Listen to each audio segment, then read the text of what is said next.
Yes. Brilliant. Well done. Thank you. Thanks, Diana. So good morning and welcome to our Leadership Matters conversation. My name is Anne Linsell and my role today is to facilitate today's conversation.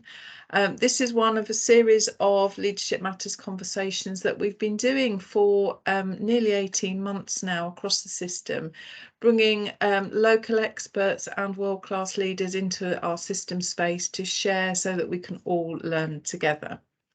Just as a reminder, as you've probably heard already, we are recording today's session so that colleagues that aren't able to join live can watch on the on demand, as it's called. The recording will be uploaded to the ICN website and it'll be fully accessible there. If I can remind you that we are, if you could mute your mic if you haven't already done so, but we would encourage you to keep your cameras on because our lovely speakers will quite like to see their audience and who they're talking to if they can. Mind it, towards the end of the session, if you have got any questions, if you use the raise your hand function, and we also would encourage you to use the chat function as well. And finally, for those colleagues that are hard of hearing, you can turn on individual transcript on your own Teams, and that will make everything more accessible for you. So I would now like to introduce my colleague, Anamika. Hi everyone, my name's Anamika Joshi and I am the Equality and Engagement Manager at NHFT. Firstly, I want to thank you all for attending and taking your time to join us this morning. I wanted to open the session by explaining what a working carer is, and I believe the title of today's session says it all. Working, caring, living, juggling and balancing the life of a working carer. Going by the title, it consists of someone with work commitments as well as caring responsibilities, and someone who is juggling and balancing these responsibilities as part of their life. A lot of people may not even know that they are a working carer, as we often think we are just doing what we're supposed to be doing as part of our duties as a daughter, a friend, or a caring sister, or whatever the relationship may be. I am going to read out a definition just to give more clarity. So the definition of a working carer is someone in full or part-time employment who also provides unpaid support or looks after a family member, partner or friend who needs help because of their age, physical or mental illness or a disability. So you may relate with this definition or you may know someone who does, and therefore this session is really important so you know how we as an organisation support our working carers. I'm now going to talk a bit about what today's session will cover. So we're going to have an introduction from Melanie Hall, one of our non-exec directors, who will speak about why NHFT support their working carers, her own experience as a working carer, and the importance of our partnership with Northamptonshire Carers. We'll do a quick interactive quiz, just highlighting some fun facts about working carers in the UK. And then we'll go on to two of our colleagues at NHFT who will share their personal experience about a day in the life of a working carer. Lisa Hibbins, our chair of the Working Carers Network, will talk about the network and the Working Carers Roadmap. And finally, the last part of the session will hand over to our partners at Northamptonshire Carers to do their presentation. And then we'll close the session with a Q&A. So if you do have any questions during today's session that come to mind, if you put them in the chat, we'll address these in the final part of today's session. I'm now going to hand back over to Anne just to inform you on how to connect with Slido so you're ready for the quiz. Thank So I'll Anna, just interrupt there. Somebody does have a hand up. I don't know whether it's an access issue. Rashmi Kanchar, there is a hand up. Yes, I just want to remind you that I'm Hey, can anybody Struggling hear? to hear that. Yeah. Okay, Rashmi is actually one of our directors, Oh, sorry, our Rashmi. trustees at Northamptonshire Carers, and he does have a visual impairment. So what I would ask at some point, we didn't consider it prior, so really sorry about that. But what I would ask is perhaps any presentations that we do, we may be able to get them to Rashmi at a later date, so as that Of course. he can have those as well. Is that Yeah, okay, Rashmi? Yeah, that's fine. But I say in the meantime to have engage or in terms of that, if I can get a bit of an overview what you took on the slides, because I got no idea what's on your slide presentation. Okay. Okay. Yeah. Thanks, Okay, Rashmi. yeah, of course. Yeah, we can share the PowerPoint afterwards. Okay, so I am just going to, so we are, as Anamika has said, we are going to be using Slido today to do an interactive quiz. Now you can access Slido in one of three ways. You can hold your phone's camera up to the QR code on screen where you can join Slido, or you can go to slido.com and put the code in #2769278. Or you can click the link that I will put into the chat when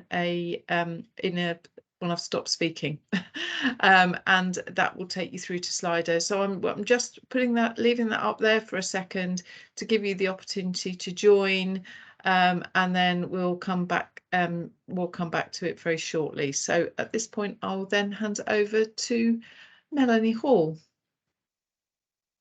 Thank you, Anne and Anamika, for introducing the session. I'm Melanie Hall. I am one of the non-executive directors at NHFT, which means I work with the board really in an assurance role. But I'm also a working carer, and I thought it might be helpful just to give you a little bit of personal reflection on what I do as a carer, but also how I see NHFT supporting working carers and working with Northamptonshire as well. So I'm a carer, pretty much a full-time carer for my husband, who has multiple sclerosis. He's in a wheelchair, and over the last year or two has increasingly lost the use of his arms as well. So he needs quite a lot of support, both physically and emotionally. And I think, as all of us who are carers would recognise, you know, sort of there's a big span of support that you need to give. It's not just on the physical side. I start every day with a plan, and more often than not, that plan has to change and adapt as the day progresses. So maybe the morning carers won't show up, or they're delayed and they come at a very different time to the one we were expecting, which means that I have to step in and find an extra hour in my morning to do the tasks that they would have done. Maybe my husband, in actual fact, hasn't slept all night worrying about the future, and you know, there is a real need for more psychological support, I guess, on any given day. Or maybe it's just that things go wrong during the day. You know, he falls, something happens that means that I have to stop everything and try and take account of that. And sometimes it's tiring. Sometimes it's exhausting. Sometimes, and more often than not, it can be incredibly rewarding. And of course, it's also sometimes really sad. And all of that I carry with me as I go about my day job. And so working in an organisation that offers a working carer network can be a real powerful aid to me. And I see it being a powerful support to others, because it's important. I need to work. I need to work financially, but also I need to work psychologically, I guess. Work is an important crutch for me. And I think that being a carer can be very isolating and chaotic.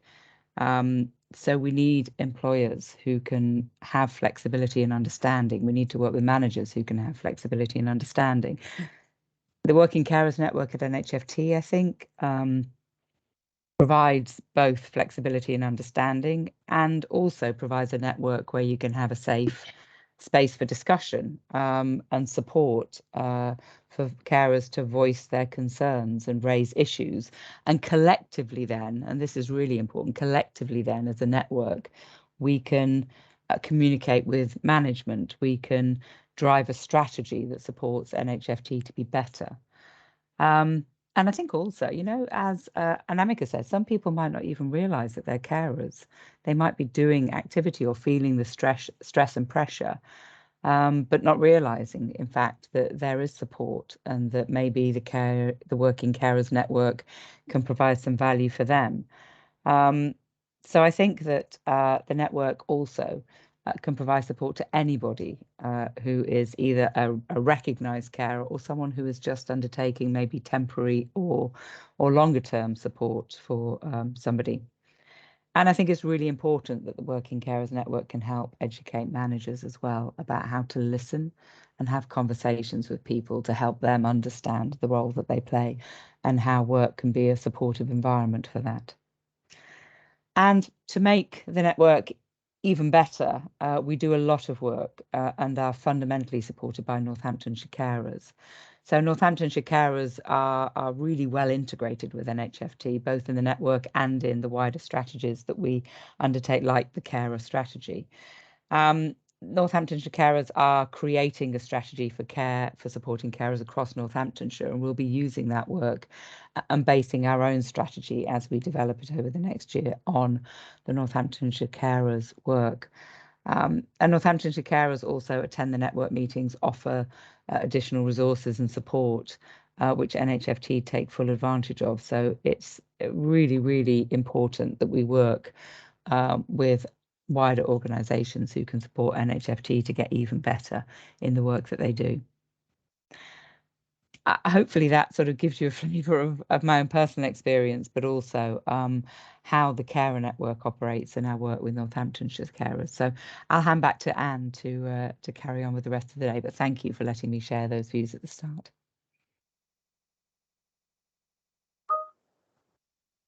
Thank you, Melanie. I think it's over to Anamika. Yeah, so we come to our interactive quiz on Slido. Do we have that on the screen, Anne? It's on the screen. Yeah. And so if everyone can log in, and then we can start with question 1. There's only 8 questions, just to give some insight on the facts about working carers. I'll read out each question and then we will go through it. So we can see people are joining there.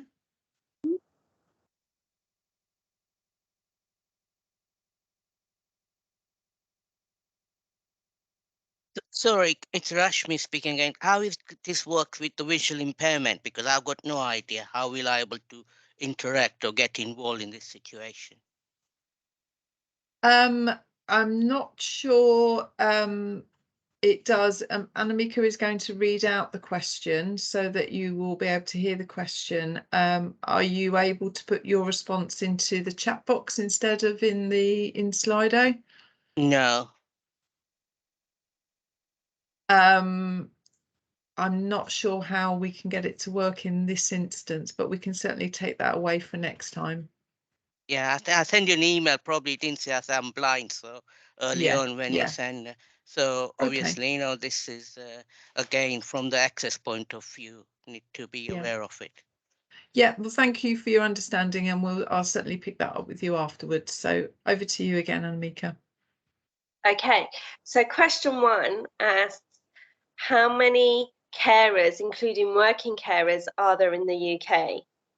Is it 2.3 million, 5.8 million, 6.5 million, or 9.9 million? If you want to make your selection.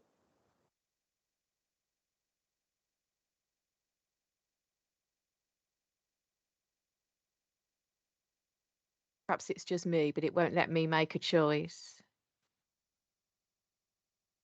It should come through. You just press send on your device. There isn't a send. It's when I'm clicking on the one I want it to be, but maybe it's just me. Ignore me. Other people are obviously doing it. Yeah. I went back into the link, Nicola. Yes, I went back into the link. not what's on the screen. Well, the question's coming up. Ah, yes, I see. Thank you. Brilliant. Okay, let me know when you want me to move it on, Anamika. Okay, we can move on. So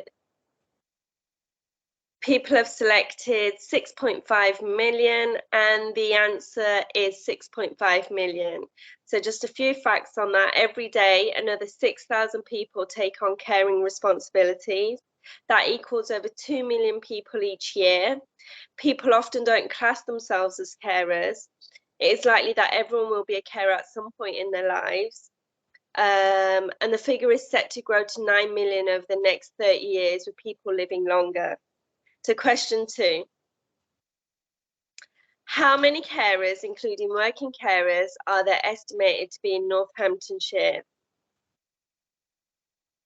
So please make your choices. 3,432, 75,350, 26,868, or 59,035.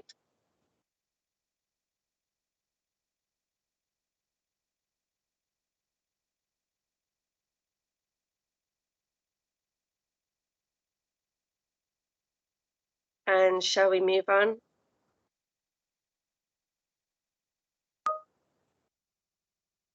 Okay, so the majority of people have voted 26,868 in Northamptonshire, which is incorrect. The correct answer is 75,350. So just a bit more fact around that, approximately 2,000 of these are aged 15 or younger, and around 19,400 are aged 65 and over, which is over the population of Corby. We'll go to question 3. Carers most likely to be aged between, do you think it's 25 and 35, 35 and 44, 45 and 64, or 65 plus? And again, we come back to the UK. What is the estimated age? What is the likely age of a carer in the UK?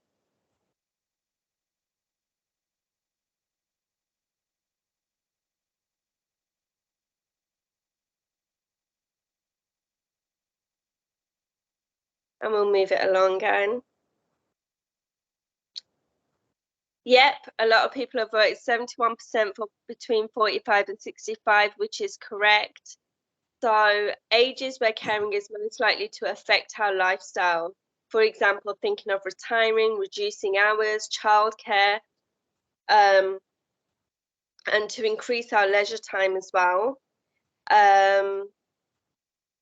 There's something known as the sandwich generation of carers which is common now. So that's looking after our children, grandchildren, elderly parents, and maybe our parents and maybe our partners too. So we'll go on to question 4.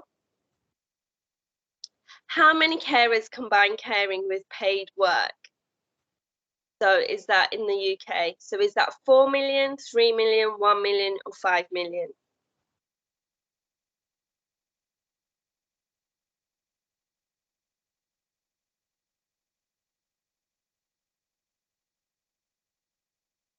And shall we move that to the next screen? And yes, the majority of your answers correctly for 5 million. So 80% of carers are of working age, 65% have given up work because of their caring responsibilities.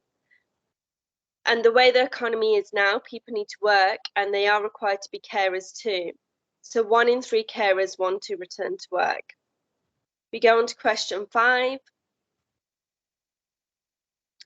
So please select what percentage of carers you think look after more than one person. Is it 5%, 18%, 24%, or 36%?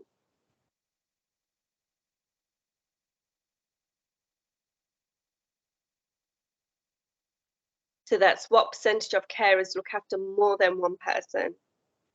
And we'll move that to the next screen, Anne. We've got 18% with the highest score, which is correct. So this figure is thought to be over 1 million of carers. Previous evaluations of long-term carers in Northamptonshire give examples of carers caring for multiple people and reciprocal care. Next question, question 6. So how much do carers save the country? Is it 12 million, 34 million, 132 billion, or 87 billion? How much do carers save the country?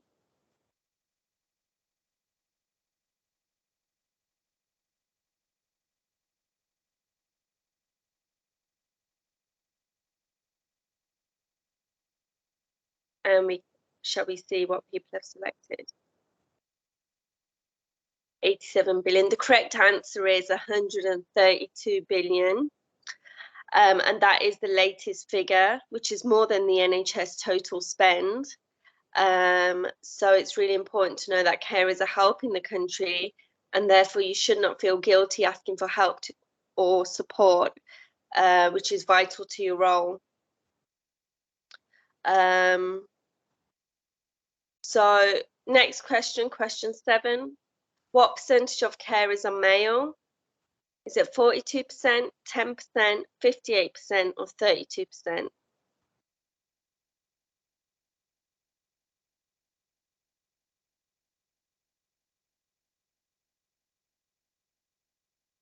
And we'll move that to the answers. So actually it's 42% of working carers are male in the UK. We've got 58% for females, but 58% of full-time carers are male. Interesting. So final question, question 8. What percentage of carers have been treated for stress related to illness? Is it 12%, 72%, 6%, or 70%? That's what percentage of carers have been treated for stress related illness.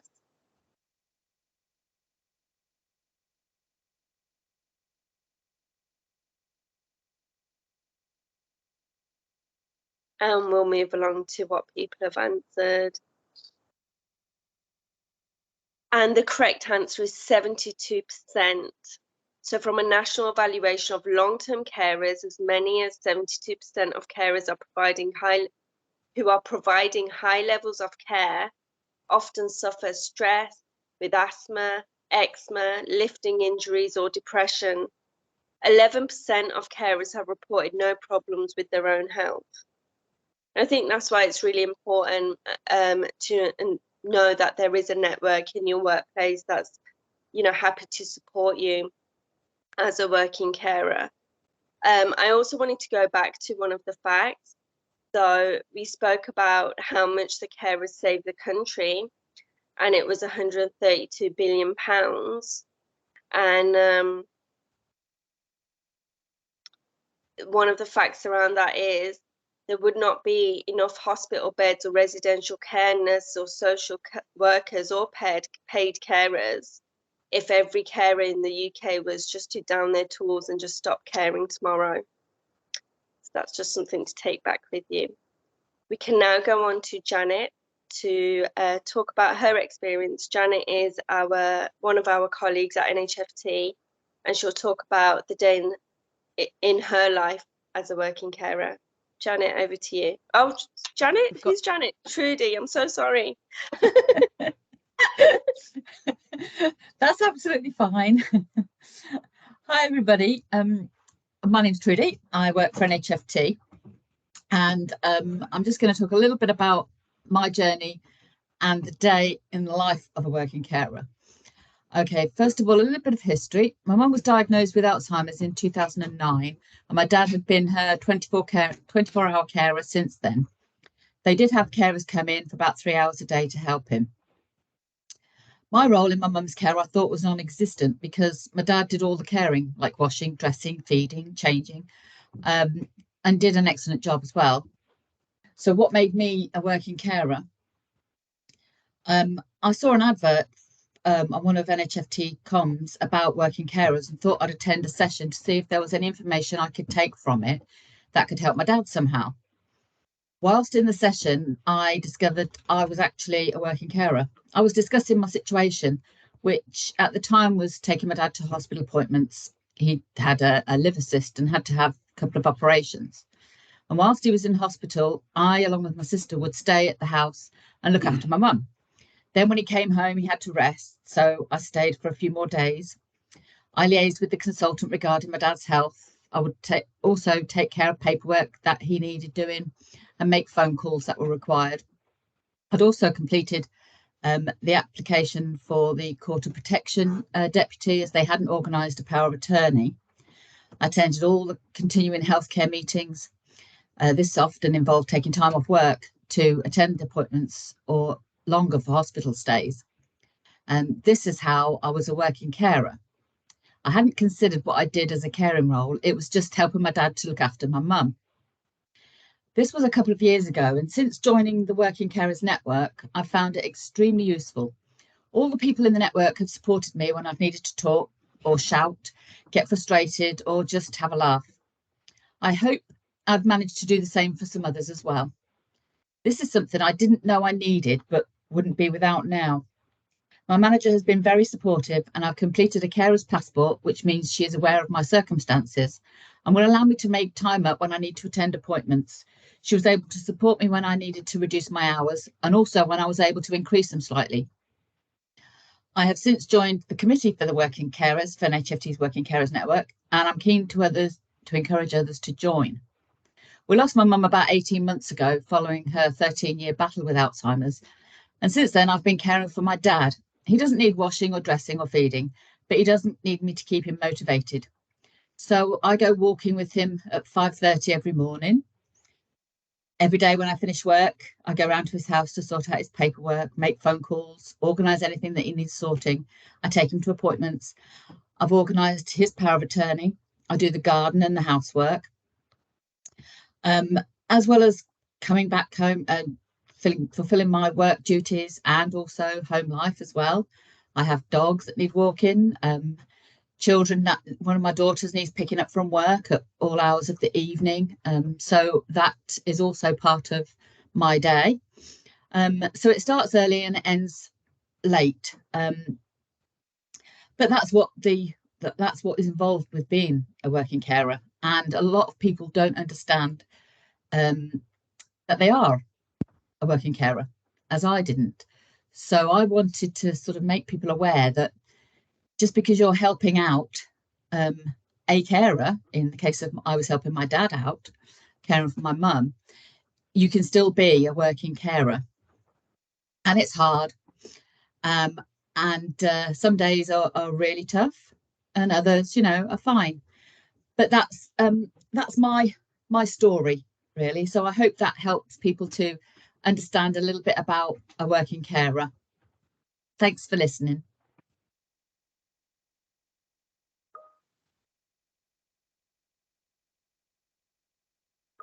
Arun, do you want to talk a bit about your experience of a working carer as well?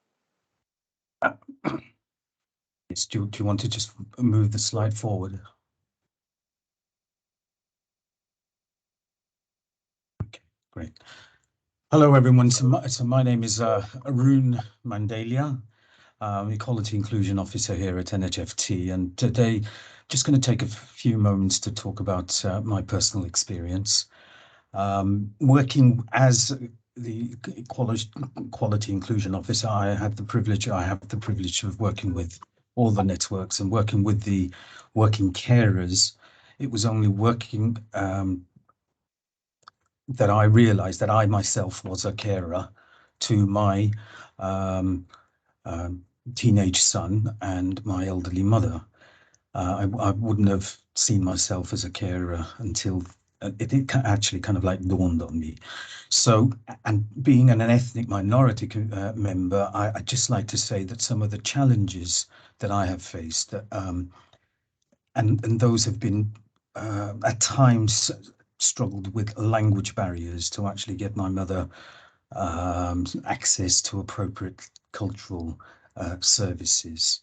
Some of the other challenges that I have faced is really around stereotyping, around caring. You know, the pressures of keeping carers. This is a cultural thing of keeping the carers' issues in the family, so it mustn't go out. So those have been some of the challenges that I have personally faced. But also, as has been mentioned before, you're less likely to self-identify as a carer. And so really you go about doing what you have to do, what you want to do, what you must do, but you don't identify yourself a carer. So when you're in that situation, you really are not aware of some of the services, some of the things that are available to you. And I am ever so grateful that in the last couple of years with the NHFT, there's been so much given in terms of flexibility, in terms of being able to access some of the services.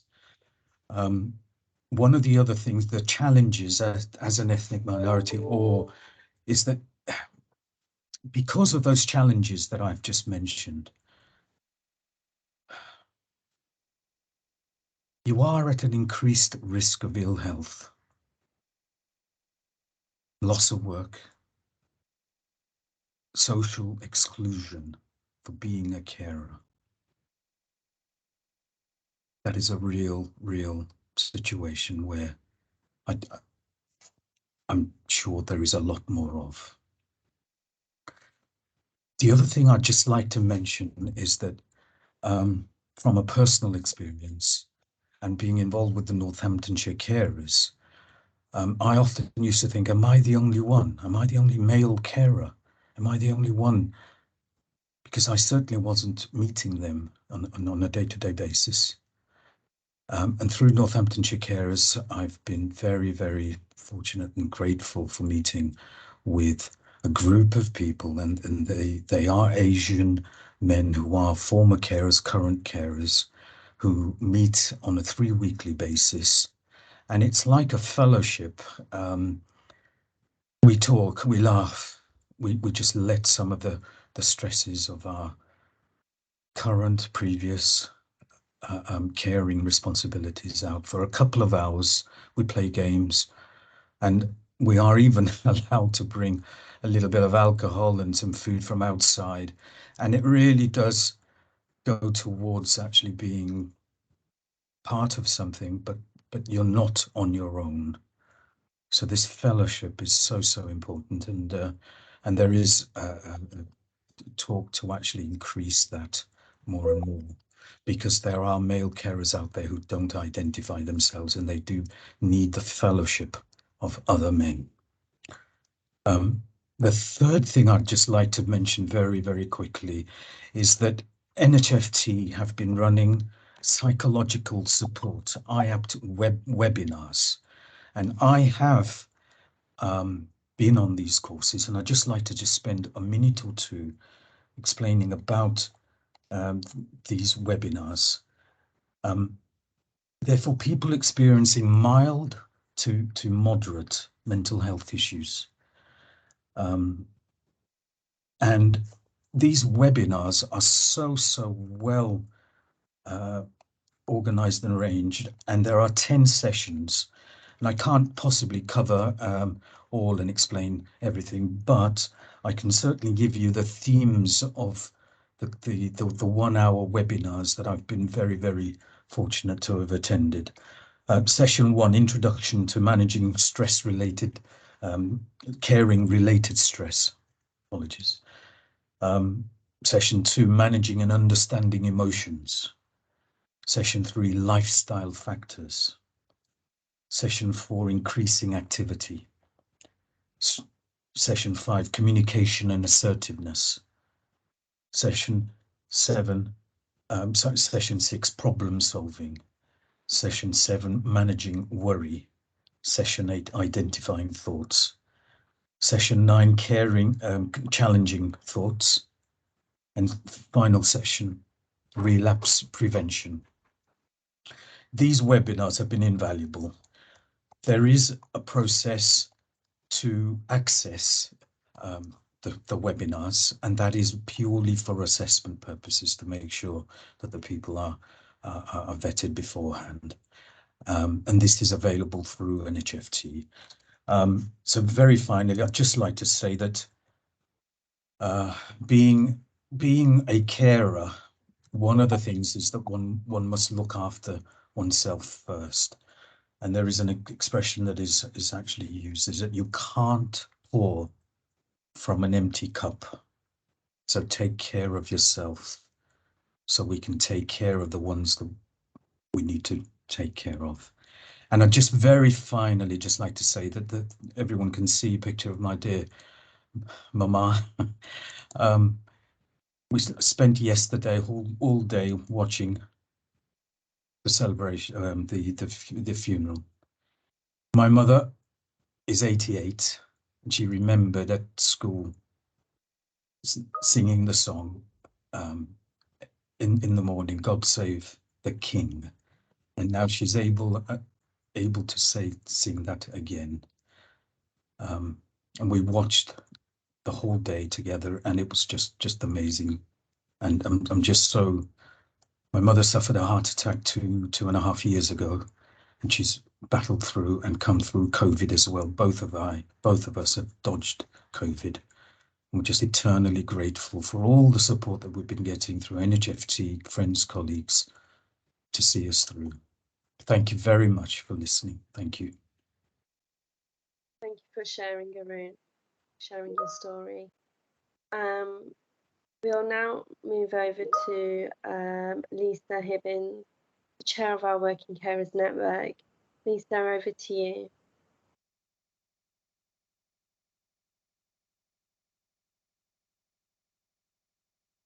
Help if I unmute, wouldn't it?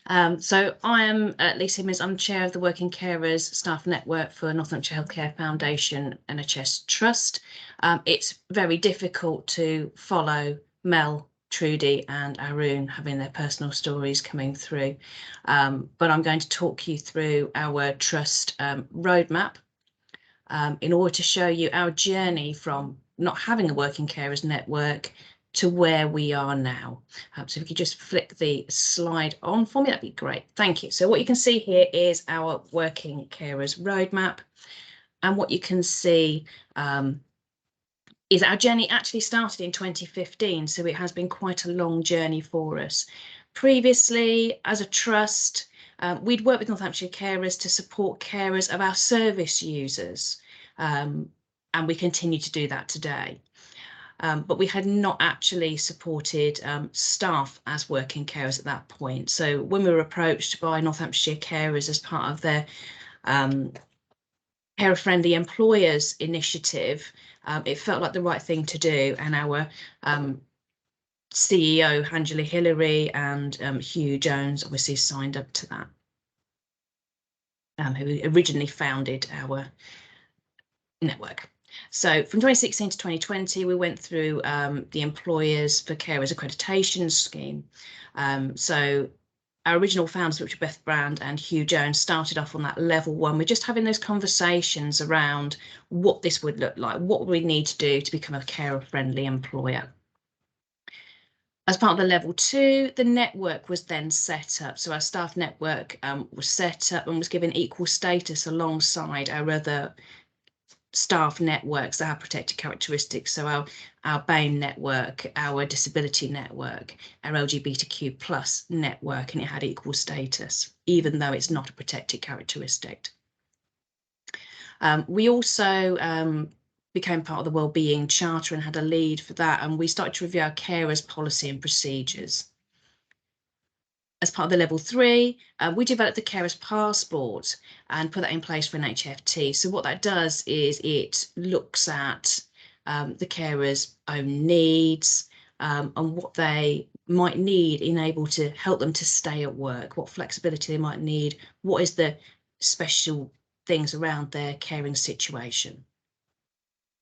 We also started to share our experience with other organisations so that they could see how we'd come on this journey and how it could help them and learn from our experience. And one of the other organisations they work with is Northamptonshire Police.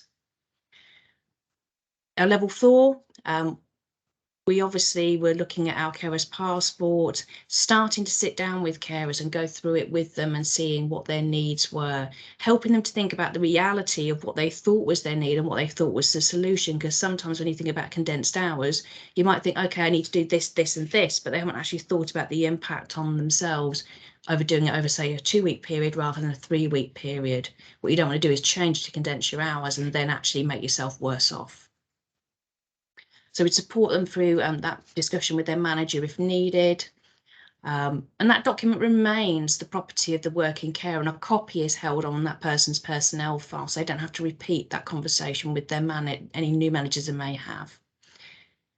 Throughout the whole accreditation process, there has been a governance process in place, and that has been through the quarterly Equality Network Leads Group, which reports to our Chief Executive, Angela Hillary, and through our quarterly wider network meetings, which have members of our network.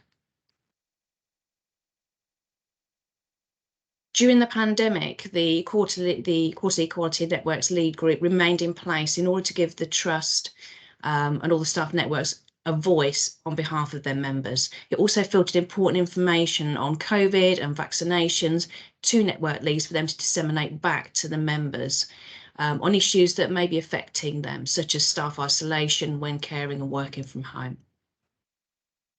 During the pandemic, the quarterly wider network meetings were replaced by weekly wellbeing drop-in meetings, so staff could just drop in via Teams for 5 minutes, 10 minutes, the whole hour, and they could not attend the next week if they weren't able to. The Working Carers Committee was also set up during this time period, with the Northamptonshire Carers also joining that committee as our strategic advisors. The committee reports to both the Equality Networks Lead Group and also the wider network meeting, so it feeds in both directions, and it helps to give a voice to our working carers, because working carers are actually part of that committee. Our membership itself consists of 50 and the actual membership is a mixture of working carers, allies and former carers. Now, former carers are people who have been carers either for a short-term period, say if their cared for person has had cancer, for example, they've had their treatment and they've recovered and they're now able to take their life back, and then that carer no longer needs to be in that caring role, or if unfortunately that cared for person has passed away and that carer is now bereaved. Now, our membership fluctuates probably a bit more than the other networks, and the reasons for this are that members who have had their cared for person either recover or sadly pass away feel they can no longer be members of that network because they're no longer carers. So we've had to do some work around that to try and get them to stay if they feel able to. Some staff may also leave due to not being able to balance their caring role against their working responsibilities. And some people have more happily moved on to pastures new outside of the Trust and been able to remain in employment. What we know from the data is that the workforce is changing. With the retirement age no longer being there and we can choose when to retire, it's more likely that we will become unpaid carers. Historically, most carers have become carers overnight between the ages of 45 to 65, and that has been my own experience. The Carers UK report, Juggling Work and Unpaid Care from 2019, found that nearly 500,000 people had given up work to become unpaid carers over a 2-year period. That's 600 people a day leaving the workforce. This rose significantly during the pandemic, with day services, respite services and carer support services shutting down. And the Carers UK behind closed door reports from April and October 2020 identified that out of those carers who responded to their survey, 23% of the responders identified themselves as also having a disability. 4% identified themselves as also belonging to an ethnically diverse community. And 4% identified themselves as belonging to the LGBTQ+ community. So as working carers, they may identify themselves more easily with a protected characteristic than being a working carer. So it's really important that staff networks have that intersectionality and that working carers can come and promote the services and support that they can provide even on a short-term basis for people who may already get their support from existing networks. The benefits of the working carer network: the working carer feels valued, supported to remain at work. They can be guided on how to use their carer passport and discuss in reality how flexible working, condensed hours or reduced hours may be for them. Safe space, as Mel alluded to earlier and talked about, for them to not feel alone and not feel isolated. A place to gain information on Northamptonshire carers, a carers assessment and services provided outside of NHFT. and a place for managers to gain advice for their staff who they identify as being working carers. As you can see, lots of benefits from a lot of different angles. And due to that, we were shortlisted for the HSJ Award for System-Led Support for Carers in 2021. And although we didn't win, we came as highly recommended. Thank you.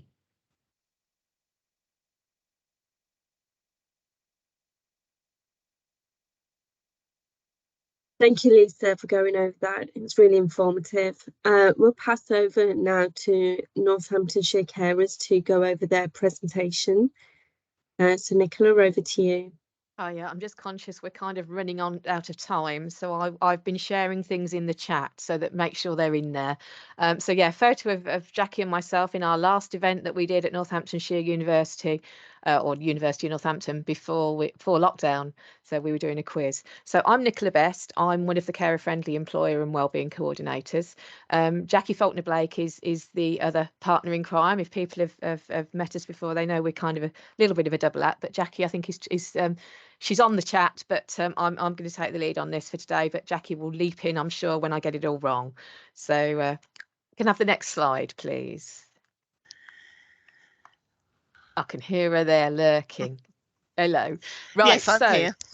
are you looking after somebody? You're not alone. I mean, people, this talks about, it covers so many of the things that other speakers have said, about poignancy of Arun saying about, you know, being isolated and not knowing you're a carer, and the culture of not identifying as carers. So next slide, please. So what is Northamptonshire Carers? The phrase has been bandied around a fair bit. Hopefully most of you have an idea. Lisa put the link in the chat to our website, and that I've put it in as well. So there's links to carers assessment. So we've been going for around 30, well, it's our 30th anniversary, as was said earlier. So and we started a little bit before that. We're affiliated to the Carers Trust. We work very closely with Carers UK. So they're both of the national charities that focusing on carers. And we have 100 plus staff now and 120 plus volunteers. And our age range is, let's say, from 5 upwards, really. So next slide, please. So Lisa has kind of talked about our carer friendly employer project. We began as one of as a pilot site. We were one of 9 picked across the country, so we were very proud of that, and that's where it all began. So just conscious of time, so if we move on from that when there is other more important stuff probably to talk about. Definition of a carer. A carer is someone who looks after or helps to look after a relative, neighbour or friend who has additional needs as a result of their disability, illness or ageing. So the care given is informal. I don't, you know, most of you will probably have come about that definition, but carers do often wear many hats, as Trudy and Arun and Melanie have so clearly said. I think what I would like to add from this is that caring can also be from a distance. We have lots of people that we're aware of, particularly in the health services, that perhaps have family abroad, overseas. We know of a group of nurses over from the Philippines in Kettering General Hospital. Some of them are still carers for people in their own country, as well as doing that emotional support, telephone support, or maybe when you finish on a Friday, if you do a conventional Monday to Friday, which you don't always do in the NHS, but then tearing down to somewhere else in the country, spending your weekend doing caring, sorting things out, and not really getting a weekend break. That takes an impact. So you can see why people have mental health issues, anxiety, depression, exhaustion. So yes, next slide, please. I'm conscious I am racing through it. So identifying carers, we've talked about many in the workplace are hidden. Many feel that work is their safe place. Many don't want their employer to know. So what NHFT are doing is brilliant, that they are showing that it is a safe place to be a carer, we hope. A lot of private companies that we're aware of, perhaps people don't want to put their head above the parapet and show that they are a carer, because they might feel that they're then seen as being different, more difficult to manage, bring issues. So there's all sorts of issues around that. But I won't go over all of the stats, because we did some of those in the Slido presentation. But I think it's well worth saying that 1 in 10 of the overall population are currently carers. In NHS and social care, those figures are much higher, much likely to be higher. More likely to be female, from an ethnic minority, and have a long-term health condition themselves. So, which is quite interesting.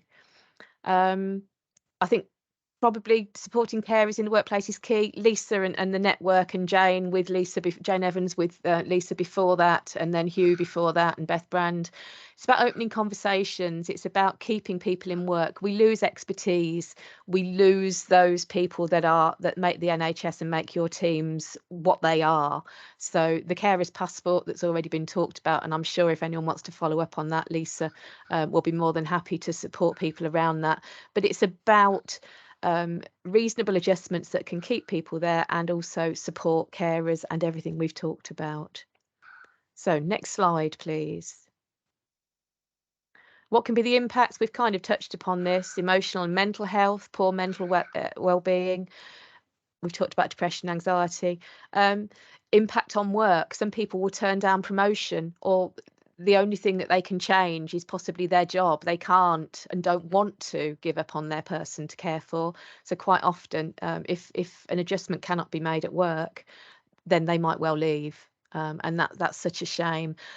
But then Lisa talked about former carers, supporting them, because caring can be part of someone's identity. It can be part of their life, their world. So we work with former carers to actually not rehabilitate, that's the wrong phrase, but to get them back into life before caring, getting their confidence back, making choices of their own. So it's about that journey. So yep, next slide, please. So this kind of just gives us some figures on this. If anyone wants to look up the research, I mean, Anamika brilliantly went through some of the info that was in the Carers UK State of Caring report. They are gathering stats, that they're undertaking the research for a new one. So I'm guessing in November we will have a new report from them, which will show more of the impact post-COVID. And COVID had a huge impact because so many of the services that carers used to give them respite and some time out, much needed, was closed down, and a lot of things haven't got back up and running or are running differently, which has made things very difficult for working carers. So next slide, please. So this is us. This will be shared around, so you've got our information. I've shared some information in the chat. We do all sorts of things. I mean, Arun talked brilliantly about some of the support and the group that he belongs to. We've also got carers cafes that run around the county, a choir, nature walks. We are now developing end of life supports. If any of the people you're in contact with could benefit from some additional personalised support around end of life, we're there for that too. So, you know, please do contact us. We have a support line which runs from 9 to 12, 1 till 4. And if anyone has any particular queries around working caring, I'm sure Jackie and I would be happy to try and respond. We don't carry a caseload of working carers, but you know, we kind of know someone who does. So yeah, next slide, please. So key messages: anyone can become a carer at any time. It can be challenging, but support is available. And we've talked about distance caring, but the support hopefully will make a difference. Under support, you're working. You might not be able to come along to conventional groups. The groups in work time are brilliant. So like Lisa ran during lockdown. But also I've put in the chat our e-learning that we've developed with the NHFT Recovery College. So you sign up with the Recovery College and you can do that in your own time. So we know of parent carers who are doing it at like midnight when they're perhaps just got some quiet downtime. And it helps with knowing that you're not alone, to be able to read through some support tools, showing that there is extra support out there. And there's some mindful activities in there. There's a gratitude journal linked to that. So, you know, I would love you all to register with that, if nothing else, as the outcome from today. There's also It's Okay to Not Be Okay, and there's a personal support plan in there. So you might want to just have a look at that and use it in a cognitive behaviour therapy way. Can't remember what the next slide is. I think we're on to the next activities, I think, for the future, I think, for the next one. Yeah, so what next? So I'll draw Lisa in on this one as well. I mean, it's more of the same, isn't it, Lisa? It's working with co-production. It's involving more working carers. You know, Lisa has some members, but as she said, it's a moving group. So as people move in and out, others will join, and hopefully others will feel able to help. And the peer support is so important. We've seen this through lockdown and through sessions. We want to build on working with other NHFT networks. So we've already reached out. We want to do more of that, and we're looking on building on a piece of research that was done, I think, with Lisa and Arun and Diana and Trudy, reaching out to what was called your BAME group, but now global ethnic minority, I think is the phrasing that you're using. And we want to build on that. We want to very Global much ethnic majority. Sorry, Nicola. what did I say? Sorry, I'm rambling on. Sorry, Jackie. Thank goodness you're here. That's So yeah, okay. I'm still getting used to GEM. So we hope to build on that, and I know we've got Catherine from our organisation on here as well. She's not down to speak, but she and Delia are leading on our big promise and inclusion. So if anyone from the GEM community wants to get involved with us, then obviously we want to do more. So I'm conscious of time. I think you rattled through that in about 4 minutes flat, Nicola. Well done. Sorry. Well, I did get a message from Diana saying, "Can you shorten it?" So okay, I'm doing as I'm told. Thank you all. Done. Sorry Thank to rush you. through. If anyone wants to follow up with me and Jackie afterwards, then we're here.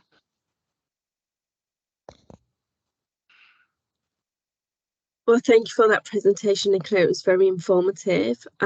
We are coming to the close of this session now. And I just wanted to ask, does anyone have any questions? I know a few popped up in the chat that have also been answered in the chat. Is there anything additional anyone wants to ask?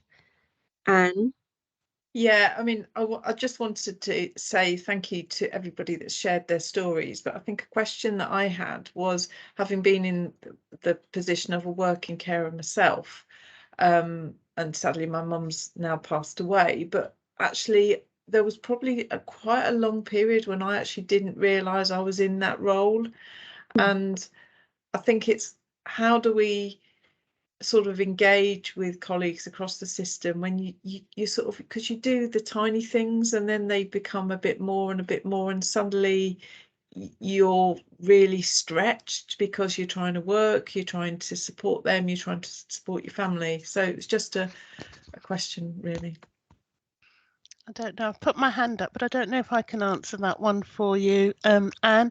I think what we're doing now as part of the Working Carers Network is to keep talking. We have to keep talking at every opportunity, just sharing the fact that the network exists, because, as you say, people don't realise it. I didn't realise it, that I was a working carer. So until someone actually said it to me. So the more we talk about working carers to each other, the more we advertise that working carers exist within the trust, that is going to be one of the only ways that we can actually access and encourage people to join, and letting them know that it's okay to be a working carer within the trust. Thank you, Jackie. Lisa, were you going to answer that question as well?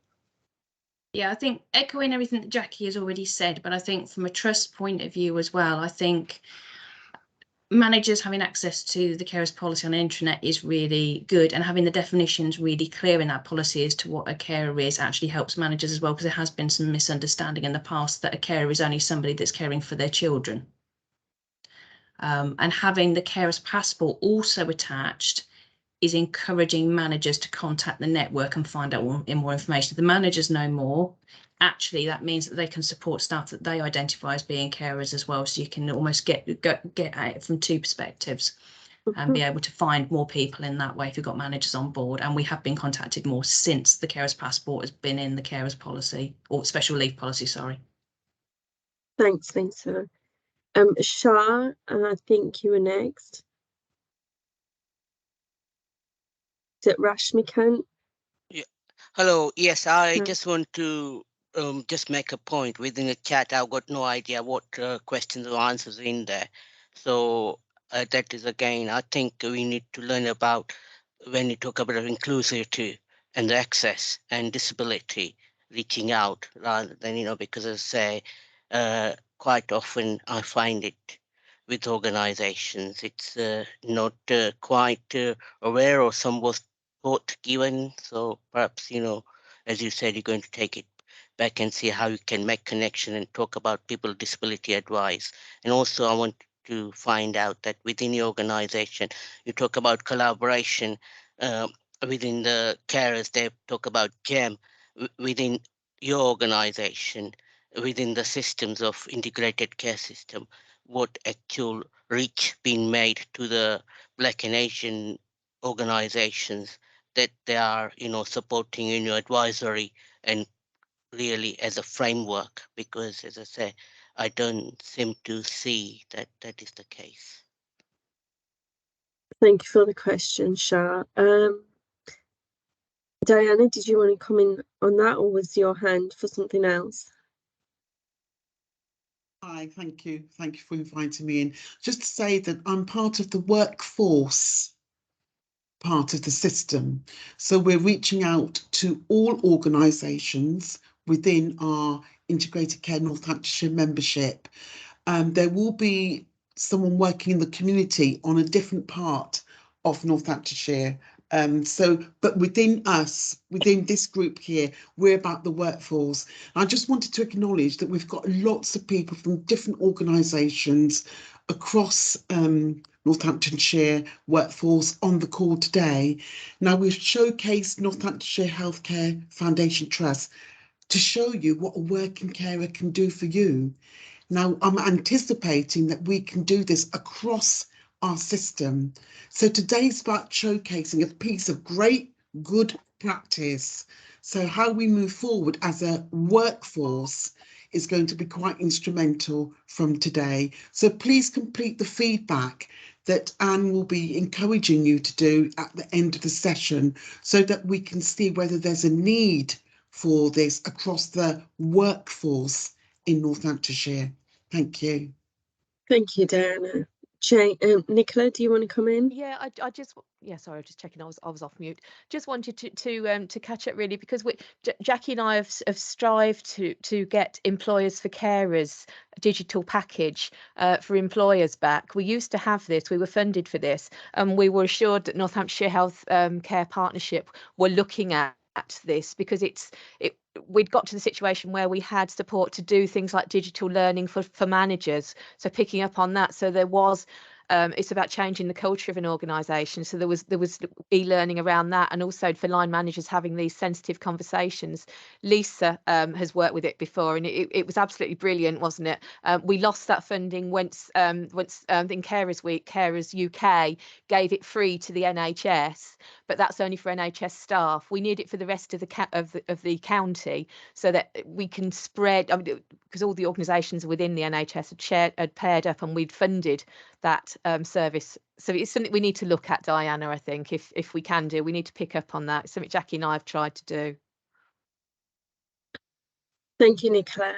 Shah, do you want to come in? I know we're slightly over time, but we can take your question. Yeah. Again, bringing on that point, and I think we need to really acknowledge, especially with the cultural disability and collaboration, which is one of the things that we think that we know, unless you engage in the funding with a specialist organization and bring as your partnership. And I think this is what quite often I experience myself, that we know and we're reaching out within our generic organization, and we are not reaching out. Because myself, one of the issues, I'm a service user. I was also a care of my mom in terms of a lot of ways of organizing what have you. And this is not, again, we're aware of it, or, sort of thing. So I think with what Diana said, we really need to, if you really want to reach out and make a difference, they need to provide some funding with a specialist organization built as a partnership.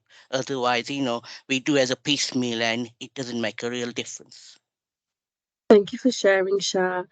So I think that's the end of our session. Unless anyone's got any more questions, you can put them in the chat, and we'll get back to you. I just want to thank everyone today. So I want to thank you, first of all, Diana, for for making this event happen and reaching out to us and coordinating it all really well. I want to thank Anne for coordinating today's presentation as well, and everyone who was involved, from Nicola from our Northamptonshire Carers, and Lisa Hibbins as well, and Arun and Trudy for sharing your story. I was about to call you Janet again for some reason. But no, thank you to everyone for coming as well, and I hope the information we've shared today and how we do things at NHFT has just been insightful and helpful for you to take away. Is there anyone else who wants to come in at this point? No? Well, thank you all again. Nice to see everybody, and have a wonderful day. I just will say that, as well as thanking all the presenters today, I will share the link and encourage you to give feedback on today's session and any thoughts and ideas for anything that you want to see in the future. And just a reminder that the booking is now open for our next Leadership Matters conversation, which is in November, which scarily will come whizzing round. It feels like we should still be in the early part of 2022 with everything that's gone on. But I've put a link in the chat where you can scan the QR code to book. It's the two things every leader should know. So it's not about theories, it's not about practices, it's just some really good advice from a chap called Peter Anderton that's done a load of stuff on TEDx. So I would strongly encourage you to book if you've got the opportunity, and to encourage colleagues to book as well. But thank you all for joining today, and enjoy the rest of your Tuesday. I was nearly going to say Monday then. Thank you. Take care, Thank you. everybody. Bye. Thank you.